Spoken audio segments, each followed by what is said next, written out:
Right, well, hello everyone, and welcome to the session on COVID-19 risk assessment and management that we're hosting as part of the Heritage Open Days Organiser support sessions here in Lincolnshire. This is actually the second time I'm recording this, so this isn't live from when we actually had the initial session. Unfortunately, my recording software completely crashed, so I lost the entire recording. So this is a re-record. But obviously it's the same content, we've not changed anything, so we hope you enjoy and find it useful.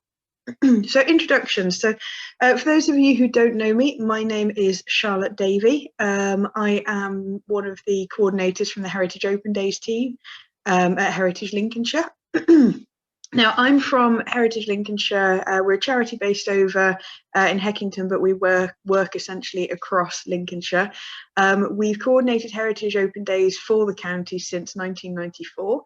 And we also produce the county's annual festival booklet, supporting organisers develop some amazing events for the sites. It's worth me also doing a big shout out to some of our major supporters. So we're essentially also supported by the Lincolnshire HODs steering group, which is made up of individuals from local authorities, history groups, large organisations, people who basically have big stakes in the festival. And these sessions as well, they're supported by the steering group, but also by our partners, the local authorities and Lincolnshire County Council. We unfortunately don't get any sort of core funding as such for the festival. So apart from the fact the councils, we write out to them every year and they very kindly provide us a bit of funding to support us in doing this. So we're really appreciative of that. And these workshops are one of the ways that we're hoping to bring some value to what they support with the festival, so we can actually have a lasting impact on our organisers right across Lincolnshire. So what are we going to cover tonight? We're going to cover the national forecast for 2021. That's really important because it's going to show us sort of dates and what our expectations are. We're going to cover how COVID spreads, so a little bit about the disease. So I know most people have probably heard enough about it already, but it's really important as organisers that if we are hosting in-person events, that we do so understanding COVID. Otherwise, if we don't, we risk not sort of reacting to it effectively. We're going to look at how you assess the risk of COVID-19 for your site, how you can use risk assessment to then manage the risk of COVID-19. And lastly, if you really can't put on an event, you know, it's not the end of the world. We are again doing online events this year. So we're going to talk about some alternatives of things you could do on site if you can't have visitors. So let's start off with the national forecast for 2021. The government have essentially created a roadmap in stages, but it's really important that I highlight the fact that they do say, because it's a changing world, it's a changing situation, all of these dates aren't fixed in stone. They're basically going to be reviewing them as we go along. They're going to seek medical guarantees and medical information to know where we are with things like the R rate, how the spread's affecting, if there are any new strains, things like that, which is based on how safe they think it will be to do these things. But if everything goes to plan, this is what currently the roadmap looks like. So coming up very shortly is stage 1, which is 29th of March, which is effectively, think of as sort of the end of lockdown. We'll go back to what we were sort of prior to lockdown, that we'll have a rule of 6, a maximum of 6 people meeting in a place. Ideally, these should be outdoor gatherings, and there should be a maximum of 2 households. We'll also be looking at opening outdoor sports facilities, and people will be able to take part in formally organised sports. And then the stay-at-home rule will also end on the 29th of March. That's lockdown informally, but we have to be aware that many restrictions are still going to remain in place. Now, as we go on, they're hoping to lift that and wind it back, and that's where we get to stage 2. Now, stage 2, they said it's not before the 12th of April, might be later, but this is the one they're aiming for. So on the 12th of April, they're hoping that we can open non-essential retail, personal care premises such as hairdressers, nail salons, which, don't get me wrong, the nail salons I can do without, but I think we're all in need of a haircut at this point. They're also hoping to open up public buildings, libraries, community centres, indoor leisure facilities, so not just outdoor anymore, it'll be things like gyms, but again, it will be for use with household groups. and most outdoor attractions should be given the go-ahead to open. Hospitality venues will also be able to serve people outdoors, so think pub gardens, beer gardens, things like that, and there'll be no need for customers to order a substantial meal with alcoholic drinks, which I'm not a big drinker, but I think we're all looking forward to a G&T in a beer garden at some point.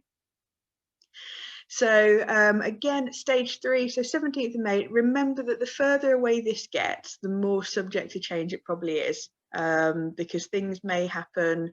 This is the very best situation that they can predict. So 17th of May is the earliest, but the hope is for stage 3 that more businesses will reopen. So they're going to hopefully lift most legal restrictions on meeting outdoors, though they will still prevent gatherings of over 30 people.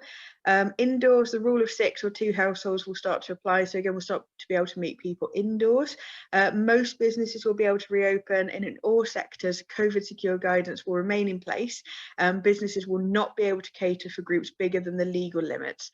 Indoor hospitality will also reopen, so think going to the pub and being indoors, and some larger performances and sporting events will also be allowed in indoor venues, but they'll clarify that a bit closer to time about who and what and where can open. Not before the 21st of June, we move into stage 4, and this is kind of the best that we're expecting. This is the final stage almost. The idea is they hope to be in a position to remove all legal limits on social contact. They want to reopen any remaining premises, including nightclubs, and ease the restrictions on large events and performances that still apply in step 3. So step 3 and step 4 are not exactly interchangeable, but the issue is there's quite a grey area between what they will and won't open. Hospitality is a big concentration, but when you're looking at things like theatres, they may fall into category 3, they may fall into category 4, but they're going to specify that close to the time, and I think it'll depend on what the seating is, how much space there is, things like that. So they will provide guidance, but it's likely going to be in a few months' time. So, big question then, what does this mean for HODs? I think it means a lot for us. It looks great, obviously. We're looking at it thinking that by September, it won't even affect HODs, because if everything goes to plan, we'll be more or less normal by September. But realistically, I think we just have to keep a level head about it.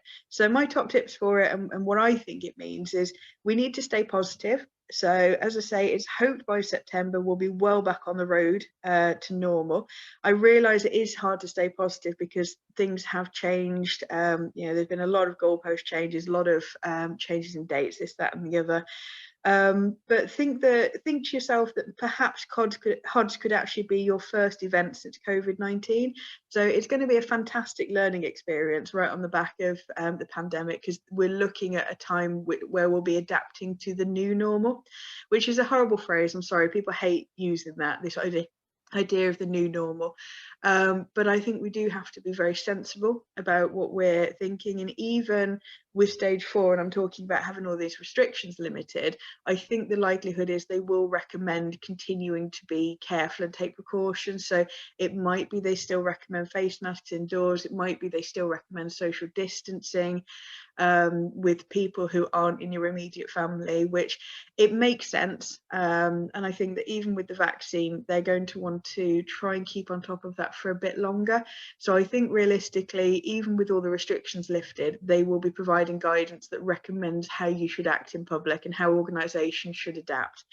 I think we'll be seeing the hand sanitizer for some time yet. Secondly, I think you should be planning for the impact of COVID-19. So planning is always the key to delivering an event. Obviously, the best events always are well planned, but now we're actually looking at safety as well. So with the forecast in mind, there's a really strong chance you will be able to open your site, providing you take some time to think about it. So if you are prepped for the worst, then you're ready for anything. So prep as if you have to prep for COVID. Think about it in that sort of frame of mind, and then if the best happens, brilliant, you won't need most of it, but you'll have prepped and you'll feel comfortable and confident going forward. And lastly, this is where we stress with them talking about sort of not before and the changing dates, things like that. So keeping informed.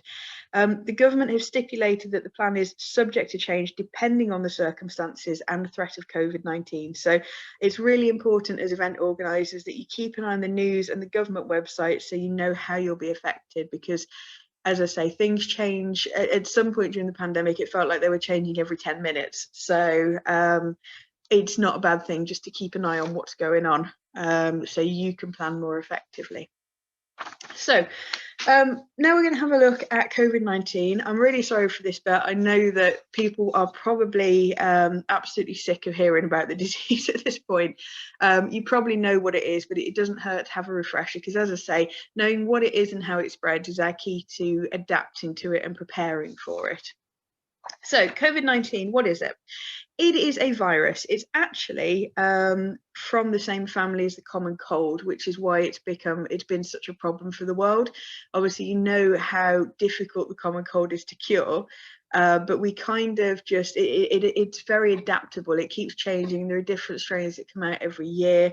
But the issue with COVID is it has impacts, and it's more similar to things like severe acute respiratory syndrome, or known as SARS, basically.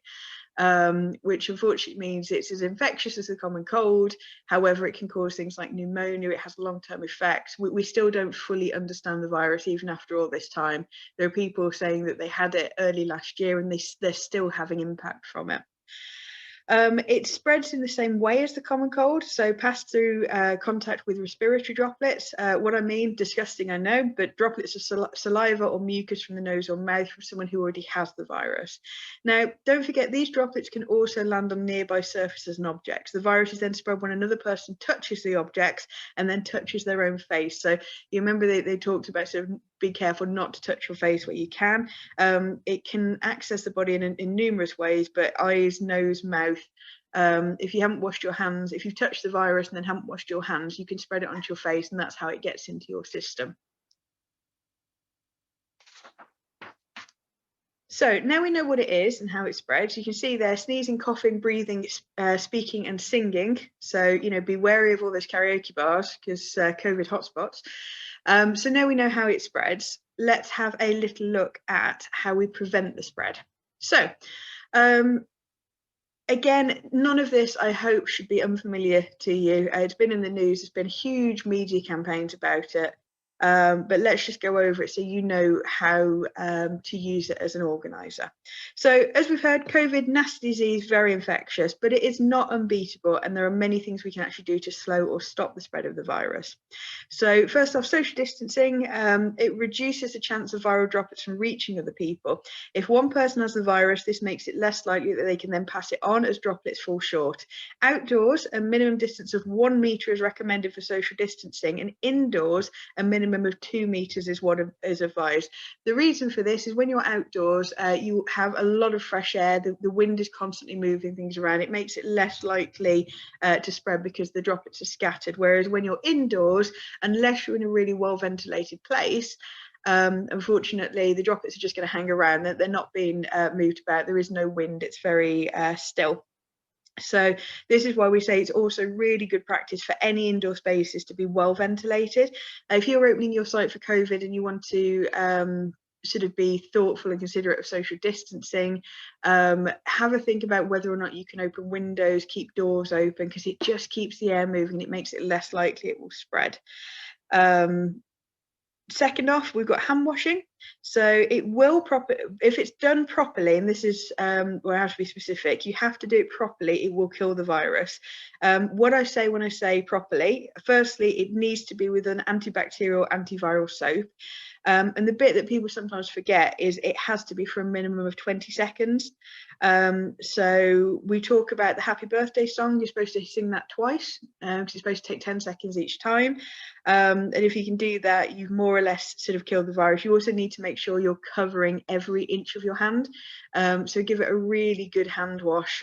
Make sure you get between the fingers, get around the nail beds, even as far as the wrist if you can. You can also use hand sanitizer, so this is interchangeable with hand sanitizer. However, remember what I said about you have to treat your hands the same way, so make sure you cover all of it. And also, this is one thing that people sometimes aren't aware of.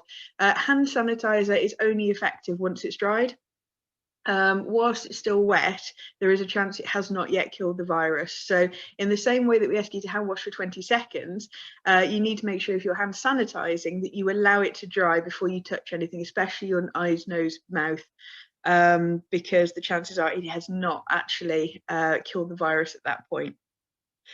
You can also wear a face covering. There was some umming and ahhing about this at the start over whether it's effective. However, there's been a lot of information explaining why it's effective. Now, wearing a face covering on its own, it will not stop you from getting the virus, unfortunately. If somebody is not wearing a face covering and the droplets get on your mouth, it doesn't stop it.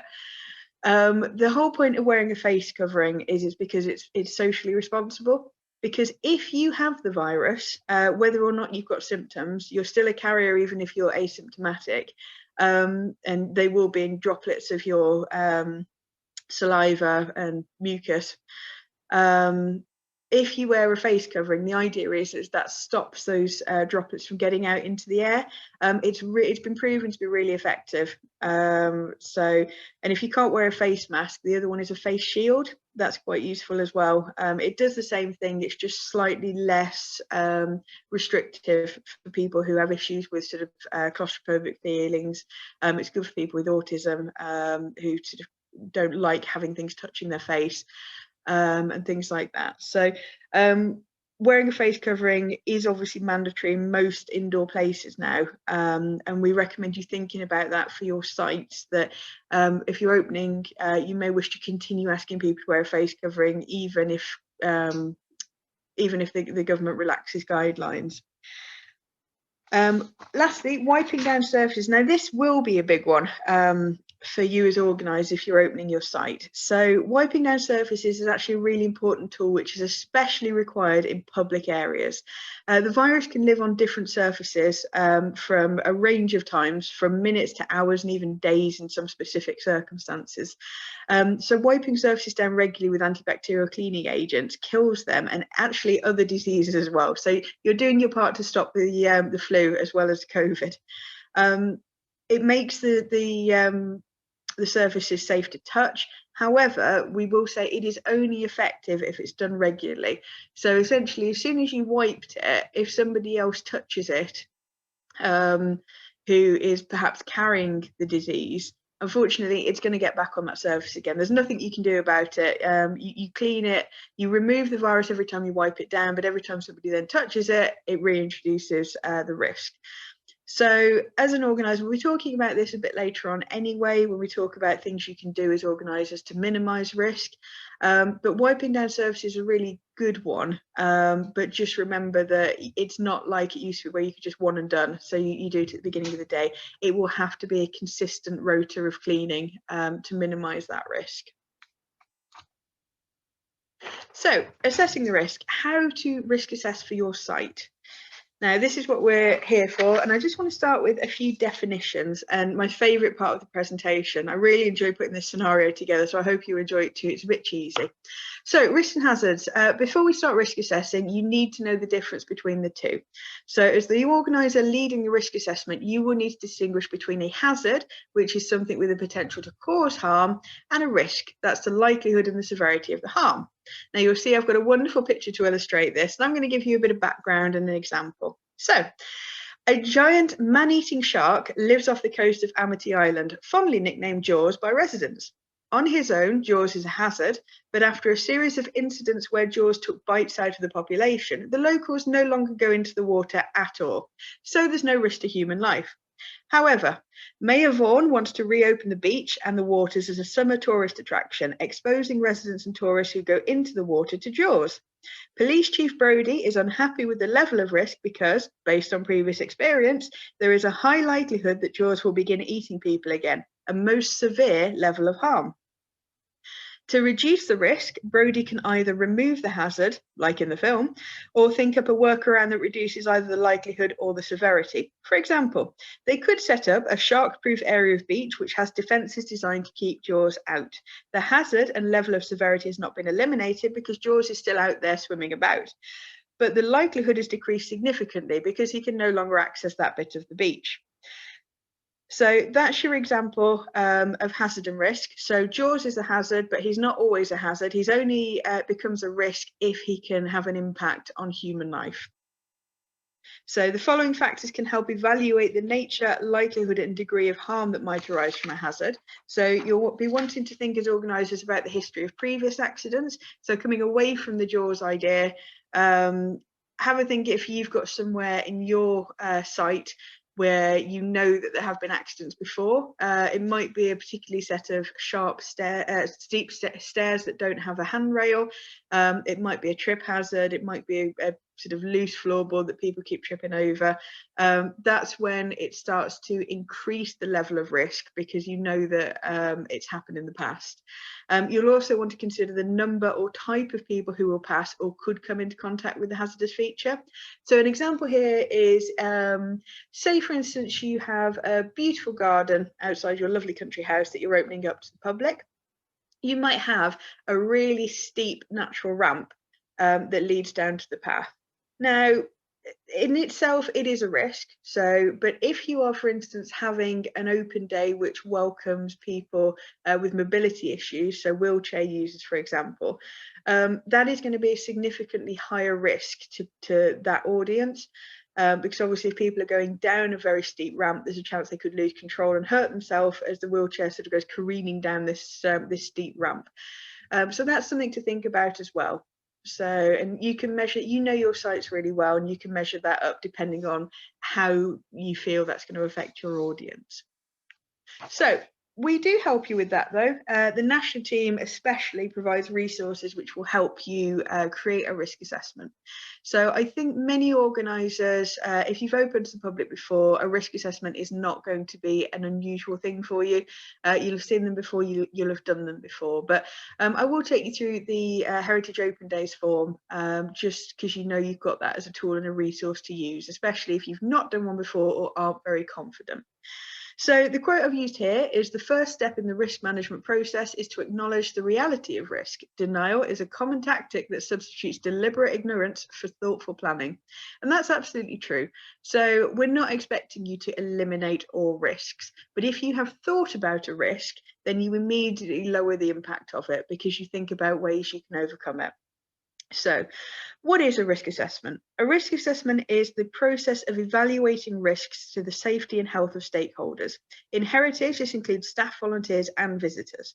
It's a systematic examination of all aspects of operation that considers what could cause injury or harm, whether the hazard could be eliminated, and if not, what preventative or protective measures there are or should be in place to control the risks. Those of you that have done Heritage Open Days before, have your own insurance policies, will know that risk assessments are actually necessary to be fully insured, as they provide the organisation, as they prove that the organisation gave due diligence. Because of this requirement, the national team provide this helpful, easy to follow risk assessment template, which you can follow step by step. So we do recommend using it if you don't already have a risk assessment for your event. A risk assessment should always be done before an event or activity takes place, as you may need to make changes to the way you do things. This is especially true when risk assessing for COVID-19, where you might have to create things like a one-way system or a booking setup. You need to think about the risk in advance, because if you don't, the chance it limits the amount of things you can do to practically respond to it. So what I'm going to do, stepping away from COVID a second, I am going to do a non-COVID example. So the picture you see here that looks like an overturned green fridge in a field, this is the Holbeach Royal Observer Corps underground monitoring post. It's one of our sites, it's one of my sites, I look after that. And these are our wonderful volunteers. The gentleman in the middle is Dave Hagan, who's an ex-observer himself. He does our tours down there. And what you see actually on the surface is very little compared to what's underneath. So beneath that is actually a hatch with a massive 14-foot ladder. which descends down into almost, it's smaller than a porter cabin, to be honest. It's a concrete room, about 14 feet down. Now, we open the post every year for Heritage Open Days, and you might be thinking to yourself, you know, a small room like that down a ladder, it's a health and safety nightmare, let alone COVID. And do you know what? You are absolutely right. It is a health and safety nightmare, but do you know what? We risk assess for it and we manage it. So I'm going to take you through how we risk assess for this extreme example. So, a non-COVID example, what you do with the breakdown, you'll see that it's split into activity, process, occupation. Now, I'm going to stress this again later just to remind you, but an effective risk assessment will break things down into activities, processes, and then it will break it down again into the individual hazards. This is really important because you need to assess each hazard, and each hazard will have its own level of risk, as we'll see in a moment. So step one, I've said the example of the activity is visitors, volunteers and staff descending the ladder. Now, our biggest concern here, this is just me, you don't have to do it like this at all, but I tend to list it in order of risk. So I tend to go for the riskiest thing first and then go work my way down to things which are less hazardous. So fall from height is our biggest concern. As I say, it's a 14-foot drop. It is definitely, it definitely has the capacity to be fatal. It has the capacity to have life-changing injuries. So it starts off at a very high level of risk if we don't do anything about it. But because it's a high level of risk, we take a lot of precaution around it. Now, the precautions we already take, we always say that there must be 2 members of staff or volunteers with mobile phones at all times. The reason for this is one needs to be able to call emergency service if necessary. We don't allow any more than 3 people, including staff or volunteers, inside the bunker at any one time. This is because it allows enough room for extraction or treatment by emergency services. Now, we got professional risk assessment advice from this from our health and safety consultants, Ariam. They came out to the bunker. They were amazed at the bunker, but also obviously they had to work quite hard to work out what we could do to help it. So we consulted with the fire service, we consulted with other emergency services. Basically, the thought behind this about limiting the number of people down there is the fact that people tend to panic.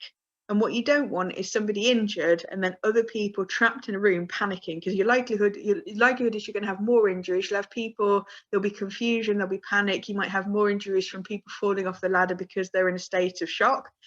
So we limit the number of people, and then it opens up a lot of space as well, because the likelihood is they're going to need to be taken out of the bunker before they can be treated. So the equipment needs room if they're going to be hoisted out. We also make sure that visitors are briefed on how to safely mount and descend the ladder. That's really important. We do it as a full show and tell, where we'll show them how to get on. We'll give them a couple of options as to what feels safe. They can either swing their leg over, or you could sit on the side of the bunker and essentially place your feet on the ladder before you descend. And then this is one that Arian also recommended. We get visitors to sign a medical declaration form stating that they are physically able to access the bunker and leave it under their own power. That's really important because it makes people actually think about it, because what you don't want is somebody halfway down the ladder freezing up and panicking because they suddenly realise they can't do this, or having some sort of medical emergency because they climb down the ladder and suddenly have a heart attack at the bottom. We ask them to acknowledge that they are not claustrophobic or have any medical conditions which make them at risk. Now, the interesting thing about a medical declaration form, it is not a waiver. And a lot of people have heard of things and used things like waivers. Unfortunately, waivers are about as good as the paper they're written on, unless you get them done really professionally. And the chances are at a live event, it's not going to happen. So the medical declaration form is something where we're asking people to take responsibility for their own health.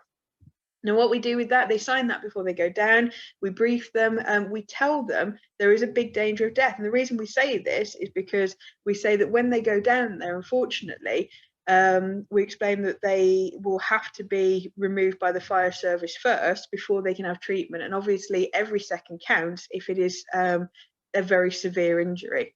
So obviously this does increase the chance of something being life-changing or fatal. So we brief them on this because we need them to understand and take responsibility for telling us the truth as to whether or not they can go down in the bunker. Now, those forms are useful. They are a legal document. but we only keep them as long as we need them. So essentially, if you came to the bunker and I briefed you, I gave you all the warnings, you signed the medical declaration form, you go down to the bunker, you have a lovely time, you come back out, you think that was brilliant, I tear up the form because I don't need it anymore. I only need it whilst you're down in the bunker in case something happens, and then GDPR, we just get rid of it. So with those precautions already taken, we've actually managed to reduce the risk down to medium. We can't reduce the severity of the risk. There is nothing we can do about that. We have looked into all sorts of things like equipment, such as hoist winches, things like that to help people. But it's unfortunately a really awkward space that there is nothing we can do to stop people from falling if they do fall. But we've reduced the likelihood of it, because we've given people all the information. We've made sure that we have everything in place. If something does happen, we can respond quickly. We make sure we give briefings, and we sort of demonstrate how to safely ascend and descend the ladder. There are some additional things we do as well. So we also make sure that, tied in with the mobile phone, staff and volunteers have to be briefed on the morning as to what to say to emergency services if an incident occurs.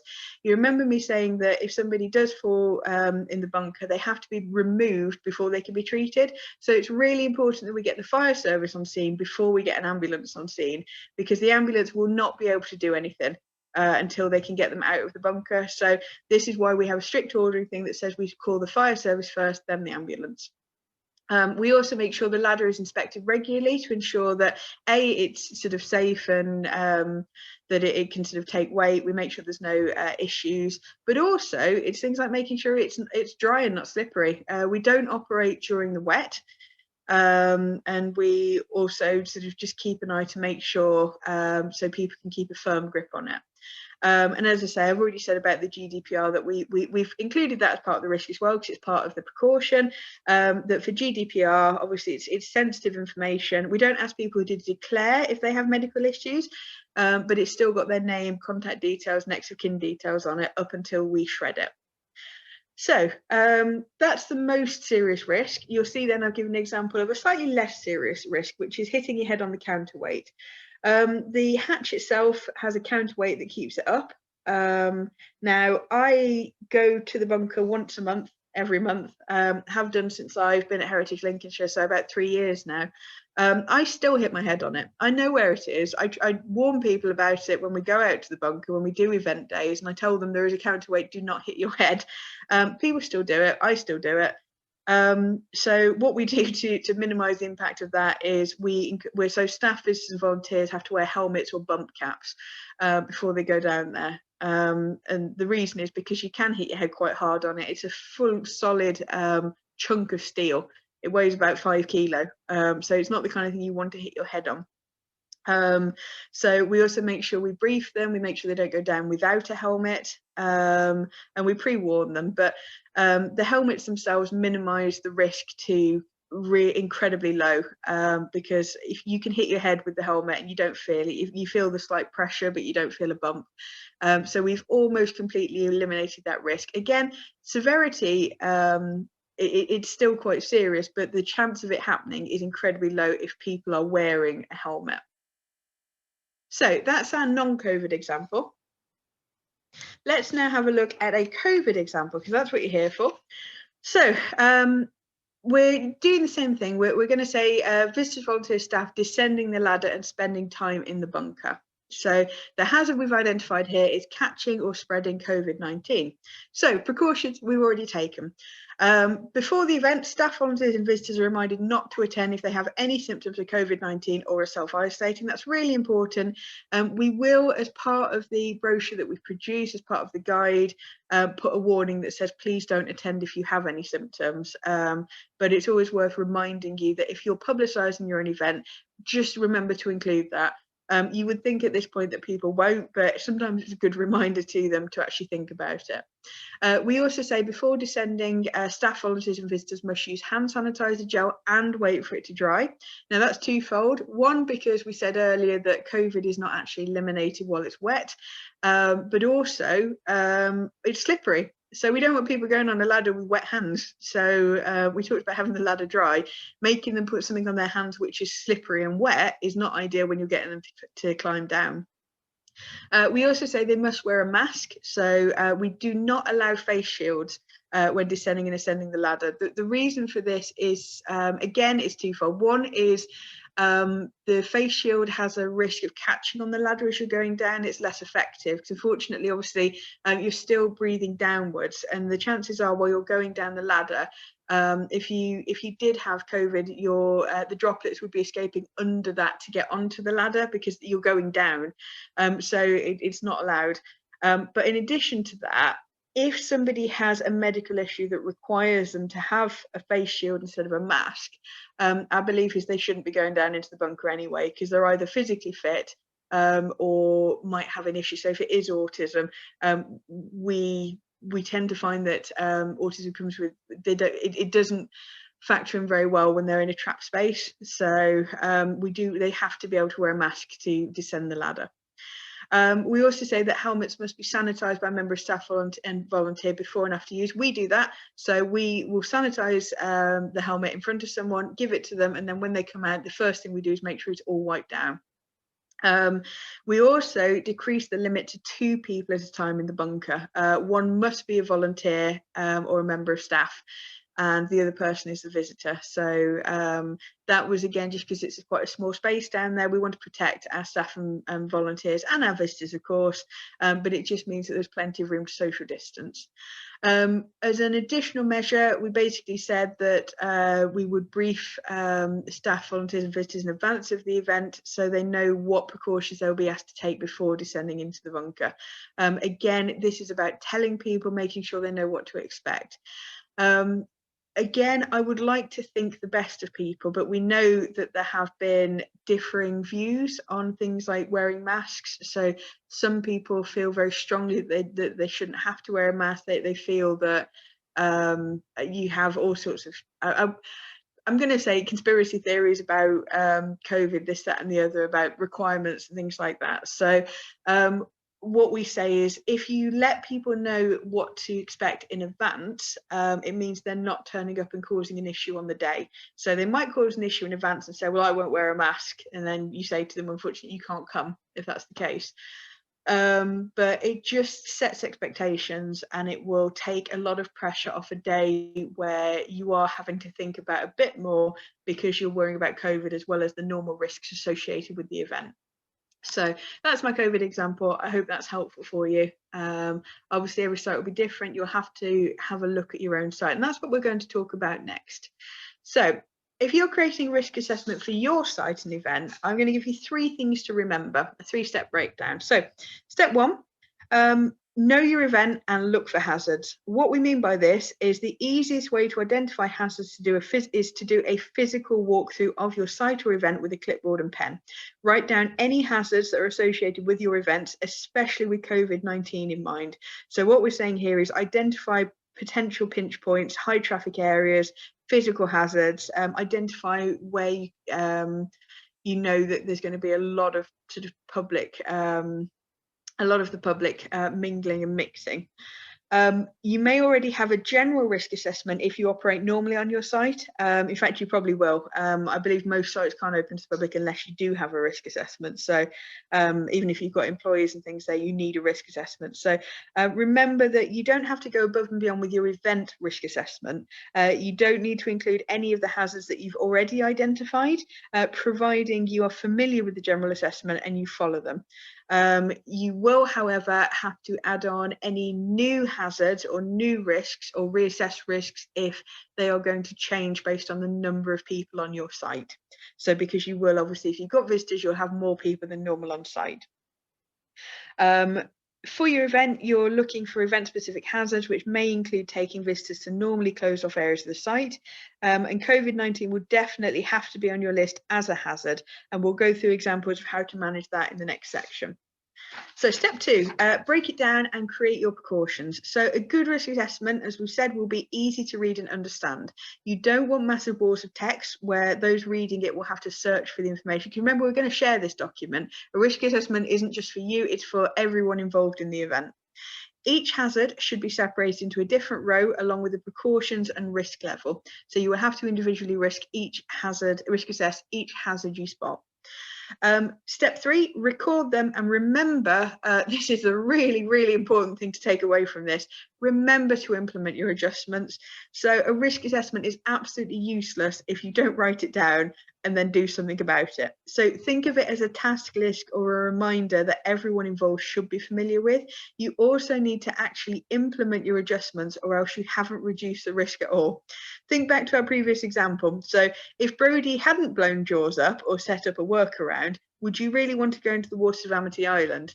Even if he flashed and said, well, I've risk assessed this, and you go, well, you've clearly not done anything about it. So, you know, a risk assessment is not just a piece of paper. It's meant to be like a working task list to make sure that you're minimizing the risk, and it just reminds you what you need to do.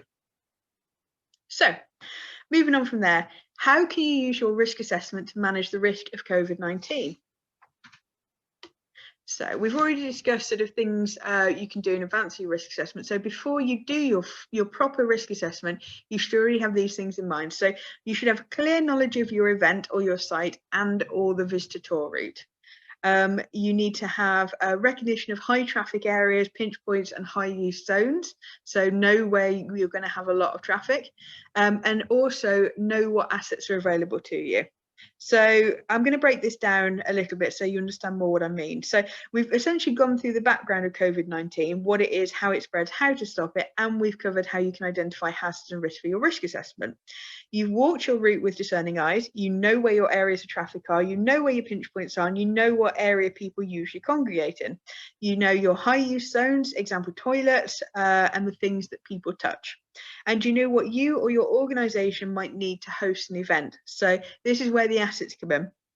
So do you have supplies of hand sanitizer? Do you have the ability to change the visitor route? Do you have access to printers for signage? Do you have a website or social media pages that can get information and last minute changes out to visitors in advance of your event? Have a think about what else you might have to think about, but these are just some examples of how you can break it down and what you can think about.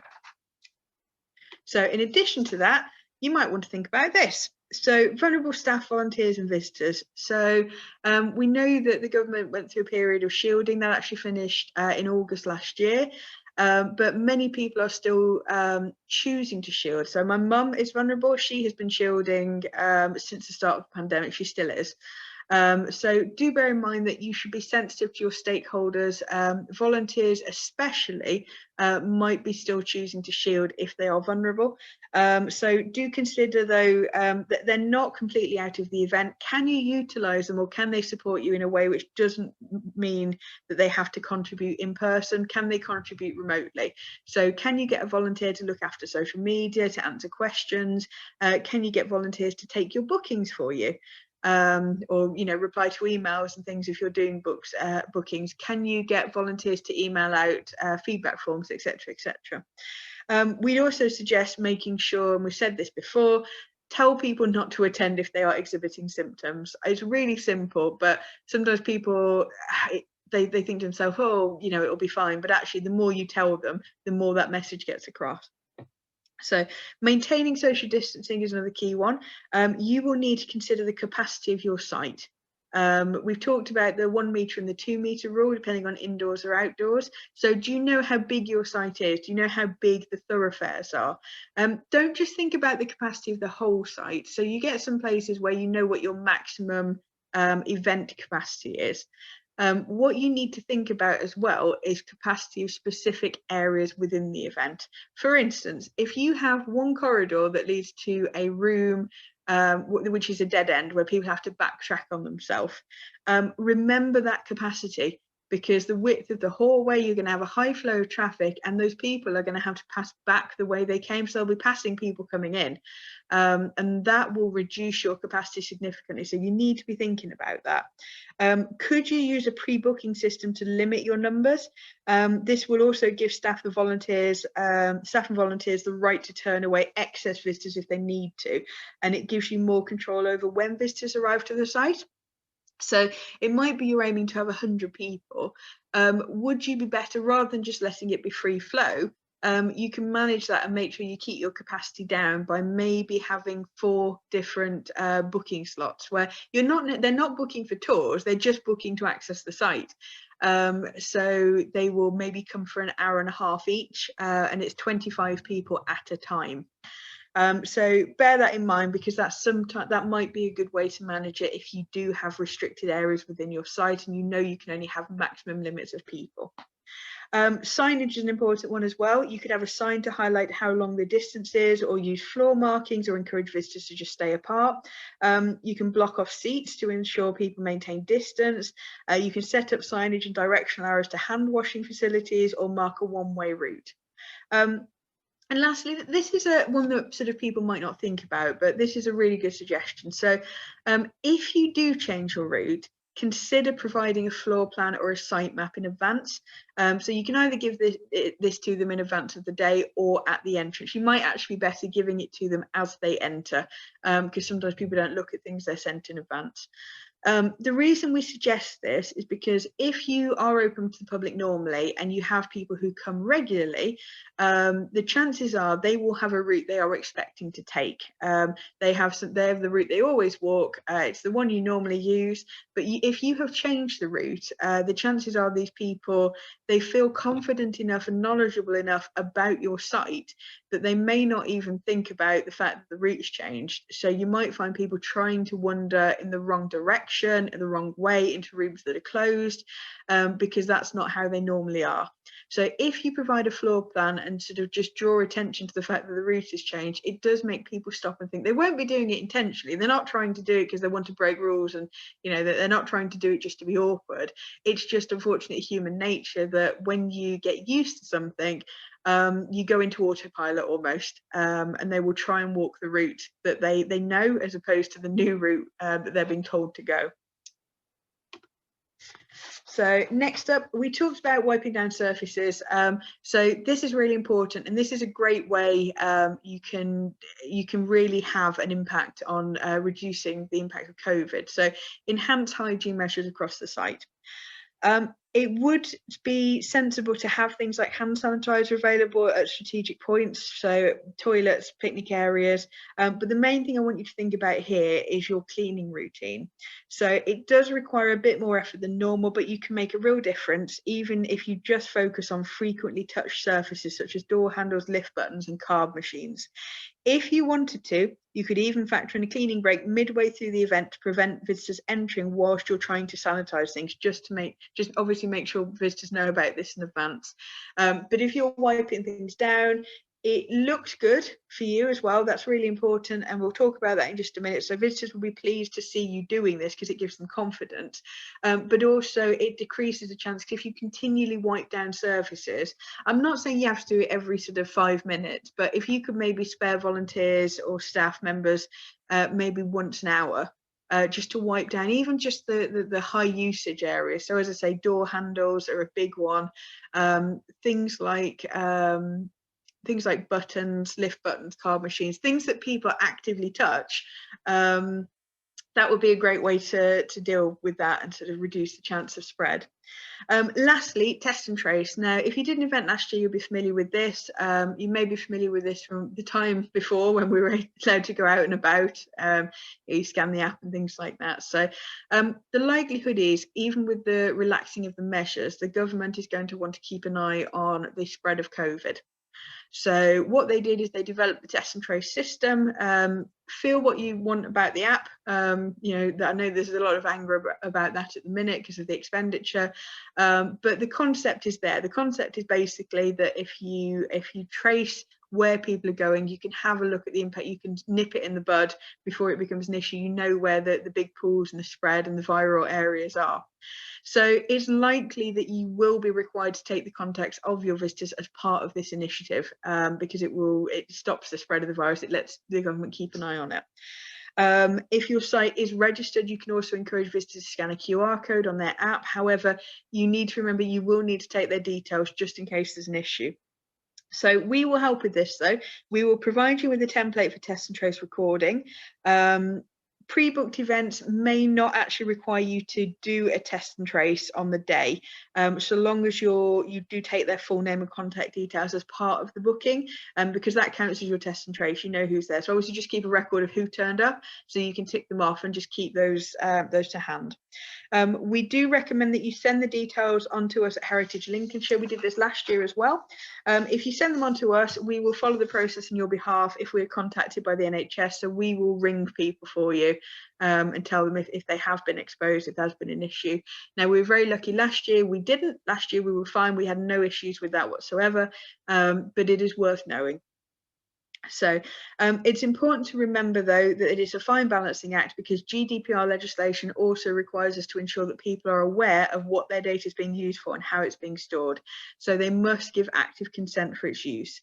If you are asking people to book for an event, be careful how you store their contact details. They must never be shared without consent and should be deleted as soon as possible. If you email people, do so individually or use blind carbon copy. Never, ever let other people see the details of others. If you forward these details onto us, we will keep them for the requisite period and destroy them as soon as the 14 days are up for track and trace. And we will also manage your process on behalf if there is an incident. Okay, so moving towards the end now, this is the last key thing that I want to say on COVID before we move on to other options. So reassuring your visitors is quite a big part of one of the benefits of taking COVID precautions and sort of taking the time to think about it. So according to many studies, your approach to COVID-19 can have a hugely positive impact on the perception of your organisation or event. There is still a great deal of fear about COVID, and at this point, everyone knows someone who has been affected by it in some way. By adhering to the guidelines and putting the safety of your staff, volunteers and visitors first, you will reassure them that they are more likely to enjoy their visit and then visit again knowing this. You can increase the impact by doing these three things. So step one, tell them. If you have incorporated COVID-19 precautions, then tell your visitors about them. Be proud that you're doing your best to keep both them and your volunteers and staff safe, and ask guides to remind them things like sanitizer stations are available, ask them to wear their face mask or shield whilst indoors, make them aware of the one-way system you put in place, tell them why you're doing it. You can also, if you tell us what you're doing, we will also tell them, because Heritage Open Days, the national site last year, had a little box on it which allowed you to explain what COVID precautions were being taken. This was good for letting people know what to expect, but also it shows you take things seriously. So if you let us know, then we can pass that on and we can share that, and it looks great for you as part of your event registration. Step two, show them. Use clear signage which points to COVID-19 precautions. You can also talk about your commitment to keeping everyone safe on your website or social media pages in the run-up to event. That's a really good way of showing them. And if you tell us what you're doing, as I say, we will make sure to also shout about it. So we don't want this entire event to be COVID-centric, but at the same time, trying to offer people those that reassurance is going to be really key to making sure you get a good turnout to your event as well. And then thirdly, listen to them. If a visitor approaches you with a legitimate concern, try your best to adapt your event to meet it. For instance, if you hear from a visitor that a choke point has formed in a hallway because an exhibit you're showing proves to be more engaging than you'd originally predicted, maybe consider stationing a volunteer or a member of staff there to manage the traffic. To supplement this, you can also hold people for a little longer in visitor areas before you allow them onto the next bit. It thus reduces the likelihood of a choke point continuing to form, but it just shows you're being responsive. So a lot of the presentation that we've done so far has talked about planning and how you can be proactively manage COVID in advance. But actually remember that you could do with just leaving a bit of room to be reactive if you need to. So just keep an eye on that, because that's a great way to adapt to it, and it looks great again. So if people see that you're taking it seriously, that looks brilliant for your organisation. It means it shows that you are a thoughtful organisation that is considering the safety of its staff, volunteers and visitors. So we've gone through all of this. If after all of this you think to yourself, actually, do you know what, I think this year we will miss it, we won't open up because there's just too much for risk, or I can't get the volunteers, etc., etc. Well, rest assured, there are still alternatives. We appreciate that it's still a very difficult time. So last year was the first year they allowed online events into the festival. I will say that in-person events do tend to have more impact because obviously people want to get out and about. However, Heritage Open Days is a brilliant opportunity to showcase your event. So even if you don't open, don't necessarily dismiss it as you can't take part at all, because if you can create an online event, you can still maintain that engagement and get your name out there. We will still promote it equally with the on-site events. So what we're looking at then is digital events. So I've got 3 examples for you, and I'll show you a couple of examples as well before we finish today. So the first one, I've broken it down to pros and cons because I think that's going to make the most sense for you. So live or recorded tours are a brilliant one. The pros of this is they are popular, they are low resource, and they are more engaging than online exhibitions. What we mean by a live or recorded tour is literally, it's fairly simple. It just requires somebody to be willing to give maybe the same tour you would give if it was in person. You just need somebody with them to record them, and you can record them on a mobile phone. Mobile phones are brilliant these days. If you have it tagged in, if you have it linked to one of your social media accounts, or you have the capacity to record on it, you can essentially record somebody live. You can record someone, upload it to YouTube. It's all free, it doesn't cost anything, and it's just a nice low resource, high impact option. Now, the con of this is it does require a confident guide, because obviously you can have a brilliant tour guide, but suddenly the idea of being on camera, especially when they're only performing to an audience of 1, which is the camera person, it can put people off. So obviously you need to discuss that with your tour guide, see if that is a thing you want to do. It needs somebody also capable of filming it.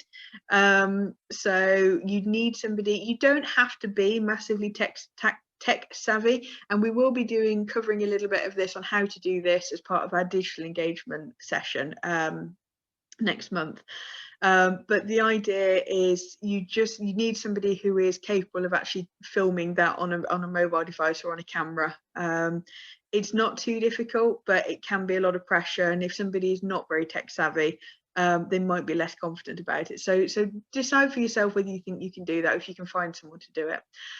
You also will need a social media account to live stream. If you wanted to record and then upload, it's a bit different. If you wanted to, you can send it to us and we'll upload it to the Heritage Lincolnshire YouTube channel. So this is pre-recorded, not live. But if you want to do live, you need to have your own account for that, because unfortunately you won't be able to live stream to the Heritage Lincolnshire or the Heritage Open Days Facebook. But if you've got social media, it's really easy. You just need your phone or whatever you're recording on to be attached to link up to that social media account.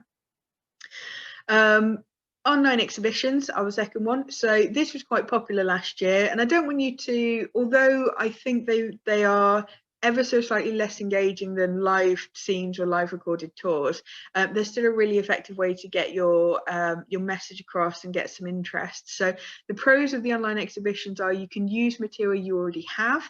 They are lowish resource, so you just need to be able to host it somewhere on a website or use an online point to upload the information. And with some effort, they can look amazing. And don't forget, they are a lasting resource as well. Although we say the event has to be for Heritage Open Days, you can launch it for Heritage Open Days and then keep it on there because you've already done the work. So if you don't mind it staying up for longer, then do that. The cons are you will need a web page or a social media account to share it. And as I say, unfortunately, they are less popular due to lack of human engagement. The reason for that is you are asking somebody to engage. You're not actively engaging them. You can post a link, but you've got to convince people to actually go to it. Whereas things like live and recorded tours, they're in their face, so people get interested and start watching. So live streams or Q&As. Now, the pros of this are they are very low resource. They require less time than a live or recorded tour because they tend to be just short little skits. They're popular, they can be run in short bursts, and they're more engaging than online exhibitions. And if you're not sure what a live stream or Q&A is, I've got some examples of all 3 of these. So just bear with me and I'll show you that before the sessions today. The cons are they will require an administrator. Now, this is important. So live streams and Q&As are interactive. People can ask questions as you do them. The reason it requires an administrator is because, unfortunately, there are people out there on the internet who like to use it as an opportunity to cause trouble. In the online community, they're nicknamed trolls. So you may have heard this terminology, you may have heard that used before, you may have experienced it before, especially if you do manage your social media pages. It's people who post unpleasant or unhelpful comments. You might already have your filter set up to deal with that, and that's fine. So some social media sites offer filters that can filter out comments. But I would recommend that if you do this, you have somebody watching the page. And the reason for that is because it's interactive, people may try and act trollish. You know, you might get some questions that need to be deleted. You might get people sharing sort of unhelpful things, rude things, sort of nasty things. So that's why we recommend having an administrator available for that. And again, you need somebody to be confident enough to be on live. So if this is live, you need to have somebody who can respond to things, especially if you're doing a Q&A.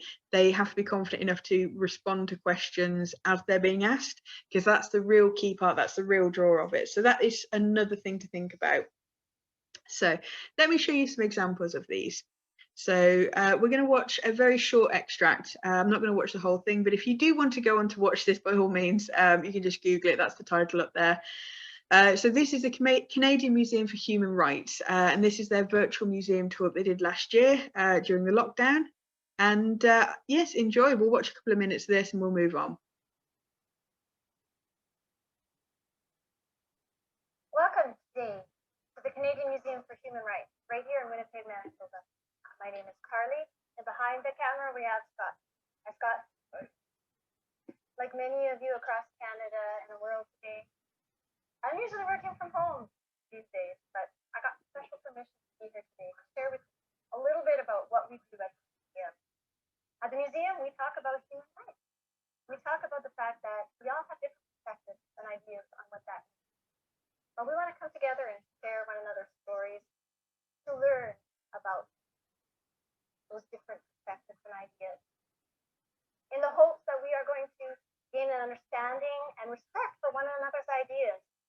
And through dialogue, we can move forward into a better life together.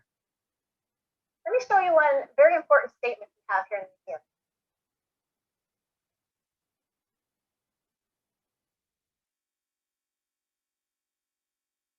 Along the back wall, you can see this declaration here, and it might be familiar to some of you. Let me read it to you. It says, all human beings are born free and equal in dignity and rights. We recognize it from the Universal Declaration of Human Rights, written in 1948. And it expresses some very common ideas and values across peoples of the world. Ideas like freedom and equality, things that we all want to live.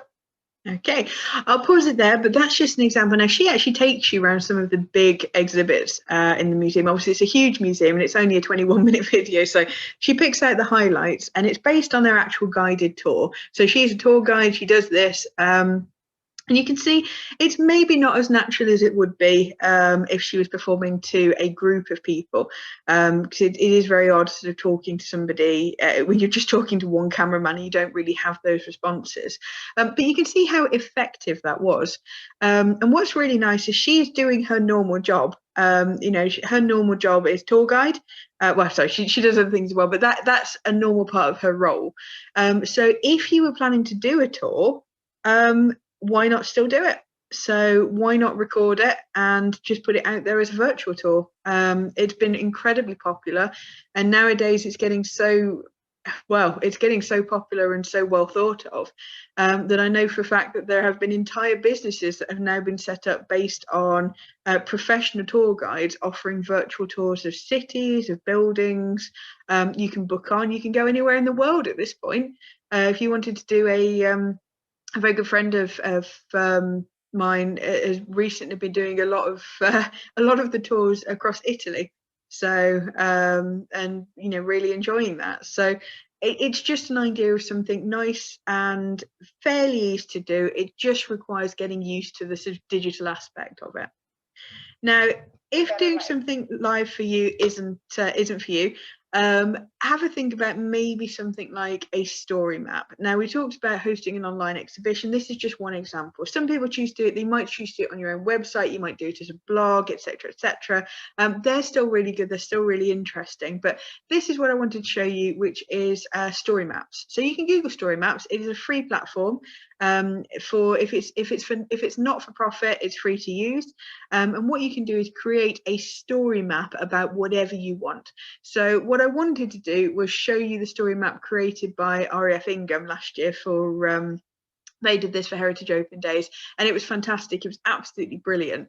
But I unfortunately the link to it I couldn't get up, so I think maybe it's been taken down, or it's just not available at the minute. So I went for this one instead. But you can have a browse. There are loads of people who've done everything from environmental to history to economics. There's all sorts of things on there, and it's all free content. It's people who've taken the time to put it up there. So what this is, I love a bit of Indiana Jones. I'm a big Harrison Ford fan. But Indiana Jones was it. Indiana Jones is the entire reason I am doing the job I am now, because when I was little, I wanted to be an archaeologist. Found out archaeology wasn't for me because it wasn't quite like Harrison Ford portrays it in the films. I wasn't going around sort of charming snakes and evading booby traps. So yeah, archaeology wasn't for me, and that's when I fell into sort of heritage, because I loved history. So yeah, I literally have Indiana Jones to thank as to why I'm here today. So this is what I picked out for you. So this is the story map created by entertainmaps.com. They do a few of these, and they basically decided to map out the travels of Indiana Jones. So normally when you're on the story maps, you just scroll down. So you don't need to click through and go to different pages. It's fairly interactive. The modem that it creates for you actually does it all for you, so it makes it look interactive. It's very swish. It does all of the work for you, really. But you have to imagine, as I'm clicking through, that you're scrolling down. So you scroll down and you see things like it gives you the introduction. It then breaks it down into a map, and then this map is really clever because as you scroll down, it zooms you straight in to where you want to be. So it talks about where it was filmed. And then it just skips around. It follows his adventures all over, and it's almost like you're moving across the map with it. It's very clever. So no, I do recommend having a look at story maps, because there's some really phenomenal ones on there. But that's just an example of something you can do. So as I say, looking through it, it looks professional, it looks modern, and it's super easy to use. So and I will be covering this as part of the digital engagement as well. If you're interested in this and think it looks quite cool, I'll show you how to use it. Lastly, this is a medieval spinning. So this is recorded, but this was done live. So this is a recording of it. So we uploaded it to YouTube. But this was a live stream, very short, which was just a demo on medieval spinning, how it worked, and sort of a Q&A.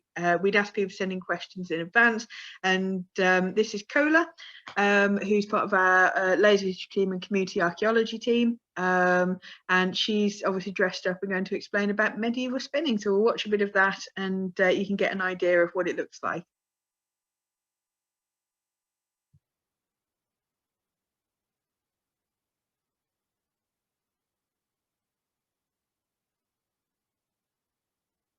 She says as the video doesn't load up. There we go.